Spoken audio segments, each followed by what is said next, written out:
प्रिय विद्यार्थियों नमस्कार। कुछ विद्यार्थियों ने कमेंट करके पूछा था, सर हमारे पाठ्यक्रम में क्या क्या आएगा। तो हमने ये कक्षा 9वीं हिंदी व्याकरण से संबंधित पाठ्यक्रम हमने ये तैयार किया है।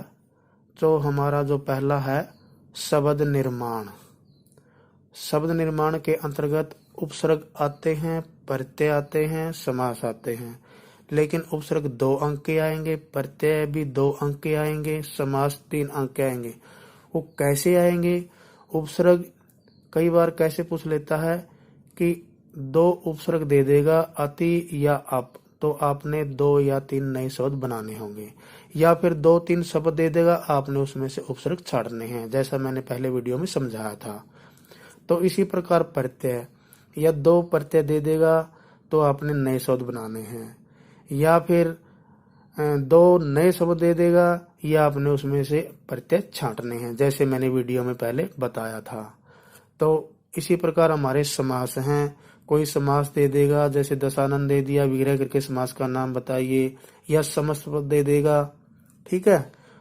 या फिर समस्त विग्रह भी दे सकता है, 10 आनन है जिसके कौन सा समास बनेगा, तो इस प्रकार से वो पूछ सकता है। तो ये हमारा जो पहला है शब्द निर्माण, ये 3 + 2 + 2 यानी कि 7 अंक का हो गया। तो दूसरा है अर्थ के आधार पर वाक्य के भेद। ये पूछे जाएंगे 4 अंक के। आपने पता है कि अर्थ के आधार पर वाक्य के भेद 8 होते हैं। इनकी परिभाषा भी पूछ सकता है और इनके उदाहरण भी, और इनको परिवर्तन करना भी पूछ सकता है, जैसे चेंज करना, जैसे प्रश्नवाचक को आप आज्ञावाचक में चेंज कीजिए, ठीक है। ये आपको हम वीडियो के माध्यम से समझा देंगे अच्छी तरह से। अगला जो हमारा है अलंकार, ये भी आपसे 4 अंक के पूछे जाएंगे। अलंकार हमारे सिलेबस में 2 प्रकार के होते हैं, लेकिन कई जगह पर आपको 3 प्रकार के मिलेंगे, जैसे शब्दालंकार, अर्थालंकार, उभयालंकार। लेकिन हमारे पाठ्यक्रम में सिर्फ 2 ही प्रकार हैं। शब्दालंकार के अंतर्गत आते हैं अनुप्रास, यमक और श्लेष, और अर्थालंकार के अंतर्गत आते हैं उपमा, रूपक, उत्प्रेक्षा, अतिशयोक्ति और मानवीकरण। लेकिन ये अलंकार की संख्या बहुत असीमित होती है, कोई निश्चित संख्या नहीं होती। तो हमारे पाठ्यक्रम के अंतर्गत जो आते हैं हम उन्हीं को समझाएंगे अच्छी तरह से। तो आपको 2-4 पंक्तियां दे देगा, अलंकार का नाम पूछ लेगा या फिर किसी अलंकार की परिभाषा पूछ लेगा, तो आपको ये अच्छे प्रकार से समझाए जाएंगे।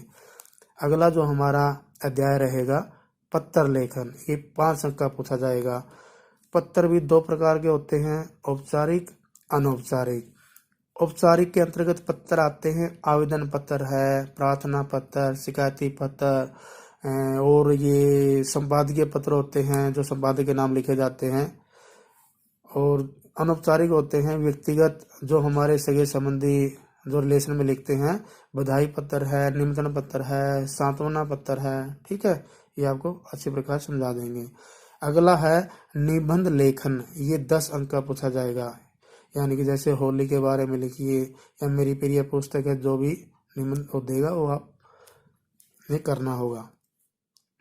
अगला है जो हमारा प्रतिवेदन लेखन, ये 5 अंक का पूछा जाएगा। प्रतिवेदन लेखन भी आ सकता है, संवाद लेखन भी आ सकता है, सार लेखन भी। इन तीनों में से एक आएगा, आपने एक करना है। 5 अंक का पूछा जाएगा। प्रतिवेदन पता है आपने कि जैसे एक रिपोर्ट तैयार करनी होती है, यानी कि रिपोर्ट ही होती है। जैसे आपके स्कूल में हिंदी साहित्य परिषद की एक सभा में हिंदी दिवस समारोह बनाया गया, तो उसका एक प्रतिवेदन तैयार कीजिए। या फिर माली और चपरासी में आपसी झगड़े संबंधी कोई प्रतिवेदन तैयार करना, तो ये आपको समझा देंगे। संवाद लेखन यानी कि 2 व्यक्तियों के बीच में जो बातचीत होती है, जैसे दुकानदार और ग्राहक के बीच होती है बात, उसके बारे में लिखना। सार लेखन 1 शब्दों में लिखना होता है, जो छोटा करके लिखना होता है, संक्षेप में लिखना होता है, और यह उससे संबंधित एक शीर्षक पूछ सकता है। तो मैं आशा करता हूँ ये पाठ्यक्रम आप अच्छी प्रकार से समझ गए होंगे। तो आप सतर्क रहिए, सुरक्षित रहिए, घर पर रहिए। जय हिंद, जय भारत।